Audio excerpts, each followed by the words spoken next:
So Prince William has just taken the single most definitive step against Prince Harry that anyone inside the palace has seen in decades, and it's not what anyone expected.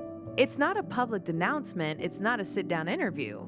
It's not a screaming match caught on someone's iPhone. It's a legal filing, a cold, procedural, internal succession document revised by palace lawyers, and William signed off on it.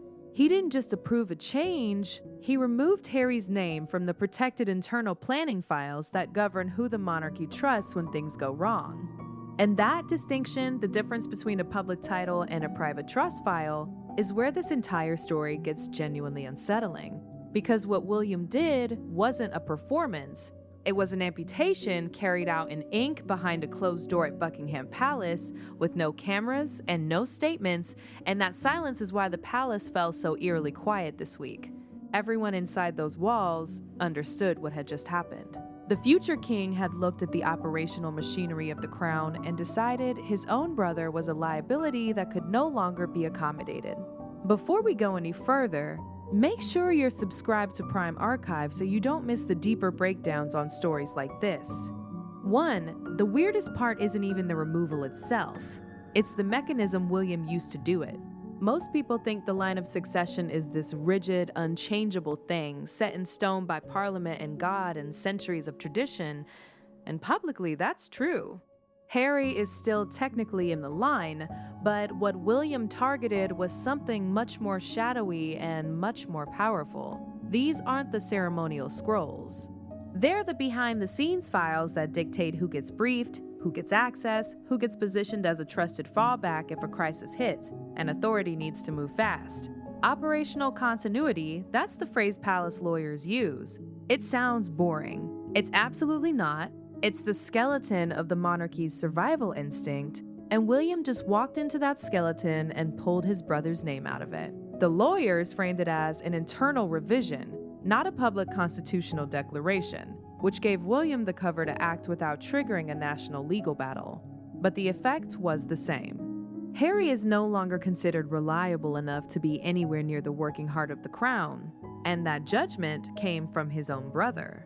You have to understand the physical setting of this decision because it tells you everything about the emotional temperature. William sat at the end of a long table in the private legal chamber at Buckingham Palace with his jaw locked, staring at the folders like they contained something radioactive. These folders carried more than paper. They carried blood, memory, and the proof that a brother's name could become a problem the crown no longer knew how to hold. The room felt colder than usual. Every lawyer present understood the gravity. This wasn't a routine update. William listened as a senior legal advisor walked him through months of accumulated concern about loyalty, about duty, about who could be trusted near the throne when emotion and institution collided. Harry's name had been in those files for years because blood made it natural. Now it was being removed because trust had become impossible. And William didn't raise his voice, he didn't ask for comfort. He just approved it. His hand paused over Harry's name for one breath before the page turned, and in that pause, the future king looked less like a man claiming power and more like a brother burying hope. Then the folder shut. Charles received the update separately, and this is where the family tragedy really deepens. The king was in his private office, far from courtiers and household staff, when the revised legal summary reached his hands. He lowered his glasses, read the page once, then read it again. His fingers tightened around the edge of the paper, but he said nothing. What could he say? The legal words had become a family sentence. Charles knew this wasn't merely a document. It was one son using the future of the crown to close the door on the other son. And the king felt it first as pain, not power. The sovereign inside him understood the cold logic. The father inside him resisted it completely. That's why his silence became so heavy. He had spent years trying to hold this fractured family together with patience and pauses and careful words, and now a single line in a planning file had proved that patience failed. The monarchy had moved where fatherhood couldn't follow. Camilla entered quietly and understood immediately. She saw the page on the desk, saw Charles's hand resting beside it like it was a wound he couldn't touch, and she knew the fracture had passed beyond argument. She didn't rush to soften it. She'd watched the pressure build around William for years, watched Harry's position become impossible to discuss without reopening every scar. But she also knew humiliation had its own force. Harry wouldn't absorb this quietly. Charles asked the critical question, could William reverse it? And the answer that came back from the senior lawyer cut through the room with brutal clarity. Reversing the change now would weaken the future king's authority. That mattered enormously because William's power as heir depends on trust inside the palace system. If Charles overturned him, every future instruction from the prince could be questioned. To save Harry from pain, Charles would damage William's command. That was the balance the monarch could no longer avoid. And Camilla warned him the fallout would come fast regardless. So here's what doesn't add up if you think this was just sudden anger. William had delayed the filing twice. That detail emerged later, and it completely reframes the narrative. He had allowed time, real deliberate time, for Harry to step back from whatever demand had triggered the palace's alarm. Twice he waited for some sign of regret, restraint, or recognition that the crown couldn't be pulled into a private battle for recognition. Twice nothing came. So the removal wasn't impulsive. It was the last step after hope had been exhausted.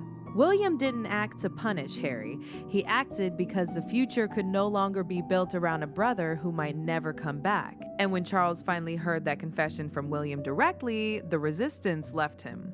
He didn't bless the decision with warmth. He didn't call it right in the way William might have needed, but he stopped fighting it because he understood that hesitation had become more dangerous than action.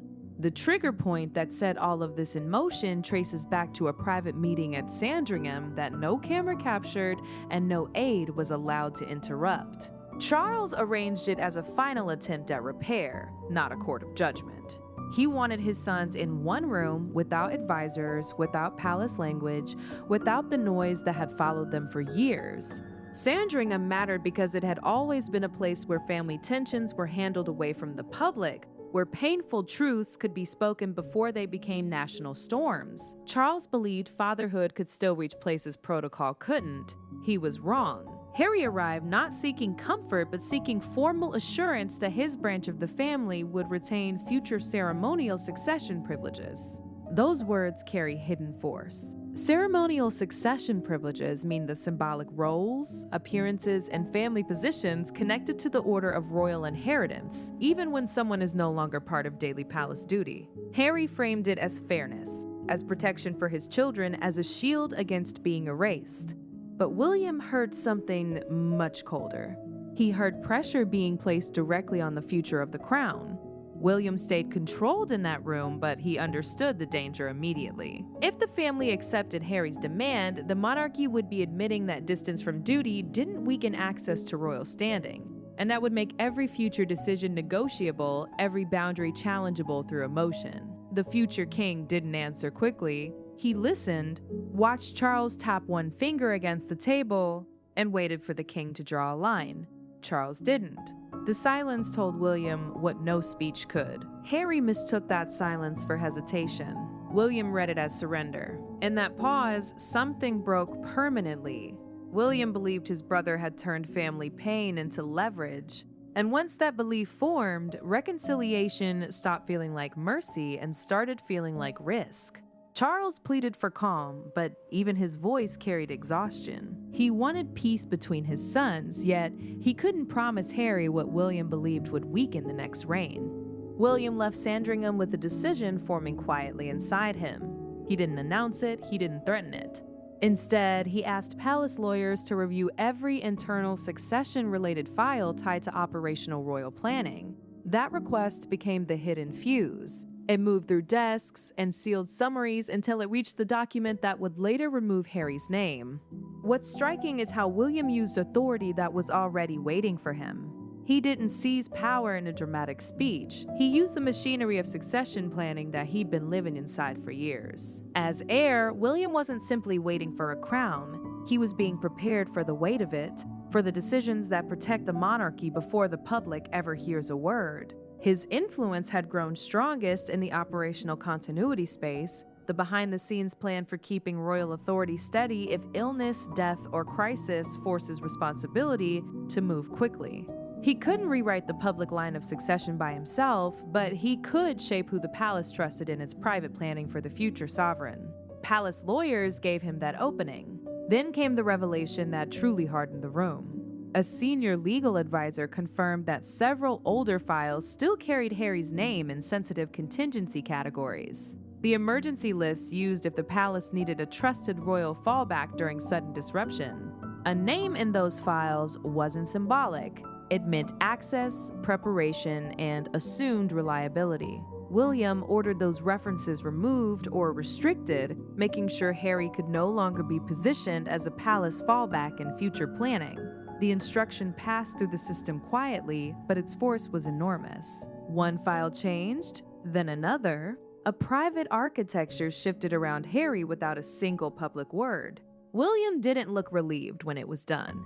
Catherine knew why. The decision had protected the crown, but it had carved a deeper wound through the family. The direct confrontation between the brothers happened in a small room with no microphones, no aides, no polished palace phrases to protect them. Harry stood near the fireplace, wounded and furious. William remained by the desk, controlled but visibly strained. Between them was the truth neither wanted to say aloud. The crown had chosen distance over blood. William agreed to this meeting before the wider palace machinery could move beyond repair because he knew that once the revised document passed fully through legal hands, the decision would no longer feel like a family wound. It would feel like royal fact. The monarchy survives on certainty, and certainty becomes dangerous when it's built on a brother's humiliation. Harry understood the meaning before William finished explaining.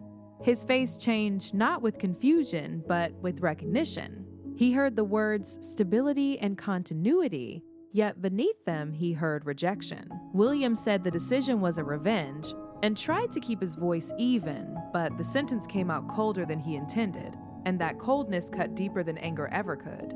Harry stepped forward and accused him of erasing him, of turning years of pain into a correction. When he said the word brother, his voice broke, and for 1 second the crown lost its power over the room. William didn't strike back loudly. He answered with the kind of quiet that makes a wound feel permanent. He told Harry that trust had disappeared long before any lawyer touched the file. That was the line that changed everything. Harry had expected defense, explanation, perhaps even guilt. Instead, he heard judgment. The future king wasn't speaking as a rival. He was speaking as a man who believed he had waited, hoped, and been forced into a final act he never wanted to carry. Harry reached for the folder, but William placed one hand over it and stopped him without raising his voice. The gesture said what the room couldn't. The file was no longer open for pleading. William then revealed the final blow. After Sandringham, he had given Harry one last chance to step back from the demand that had alarmed the palace. But a later private message, delivered through a trusted intermediary and later summarized for the legal advisors, convinced him that regret wasn't coming. Harry stared at him as if the last bridge had burned while both men were still standing on it. William looked away first, not from weakness, but because victory had become unbearable. When Harry left, the door shut with enough force to tell the corridor that the family had entered a new age. Catherine's role in this is quietly devastating. She became William's emotional anchor, not by urging triumph, but by standing near him when the burden of power began to feel almost cruel. She understood why the decision mattered. The crown couldn't build its future on uncertainty, and William couldn't allow love for Harry to weaken trust in the next reign. When she asked whether he was certain, William gave the answer that revealed everything. Certainty didn't make it hurt less, it only made delay more dangerous. Catherine didn't push him toward punishment, and she didn't soften the danger either. She saw the sadness behind his discipline, the pain of a man who had won authority at the cost of brotherhood. In that silence, she became the quiet seal on William's resolve, not turning his pain into triumph, but not letting him mistake sorrow for weakness. Then the story broke public. The palace moved first with a controlled statement, confirming that revisions had been made to internal succession planning documents without naming every detail or exposing every wound.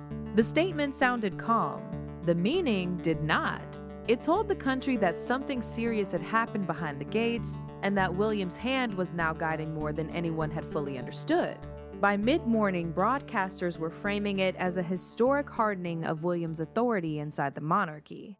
Commentators spoke of a future king no longer waiting in the shadow of Charles, no longer allowing family pain to blur institutional judgment. The public began to see the filing not as paperwork, but as a symbol. William hadn't simply approved a change, he had drawn a boundary, and that boundary seemed to run straight through the heart of the family. Harry watched the coverage from a private room, and the shock settled slowly. He had expected anger, he had expected argument, but public judgment felt different. It made the removal feel permanent. As reports repeated the same phrases, Harry understood that millions now saw the decision as a verdict on his royal future. The humiliation was no longer trapped inside palace walls. It had been carried outward, wrapped in headlines, explained by strangers, and turned into a national drama he couldn't control. Then came the front page that made everything feel final. A London newspaper printed William in sharp profile, with Harry's image faded in shadow behind him under the headline, "William Draws the Line." Outside Buckingham Palace, a crowd gathered without loud celebration, staring at the gates as though waiting for someone to explain how a family wound had become a national turning point. William saw the same coverage beside Catherine, and he didn't look triumphant. Catherine noticed it immediately. The prince carried the stillness of a man who had secured the future while losing another part of the past. Public approval couldn't erase private grief, stability couldn't heal brotherhood. Success in that moment looked painfully close to suffering. The public reaction turned the legal filing into something larger, a symbolic transfer of emotional authority from Charles to William. And when the noise finally settled, one truth remained sharper than every headline. The monarchy had chosen its future, and the cost was family. Charles and William had their own reckoning after the fact, without lawyers, without advisors, without the protection of royal language. Charles kept the revised file unopened between them, as if touching it again would make the wound fresh. His study had always been a place of control, where difficult matters were reduced to papers and summaries and careful decisions. But this was different. No aide stood nearby to soften the moment. No lawyer waited to translate the pain into procedure. Charles looked at William and asked the question he'd been holding back since the legal summary reached him. Was it necessary? The words were simple but carried everything: a father's grief, a monarch's fear, and a quiet accusation that perhaps the prince had gone too far. William didn't answer quickly. He understood that defending the decision meant defending the emotional cost of it. He could say it protected the crown, he could say it secured the future, but he couldn't pretend it hadn't broken something deeply human. William finally said he'd done it because the monarchy needed certainty. Then his voice cracked, and the truth beneath the duty came out. He had also done it because he had stopped waiting for Harry to return.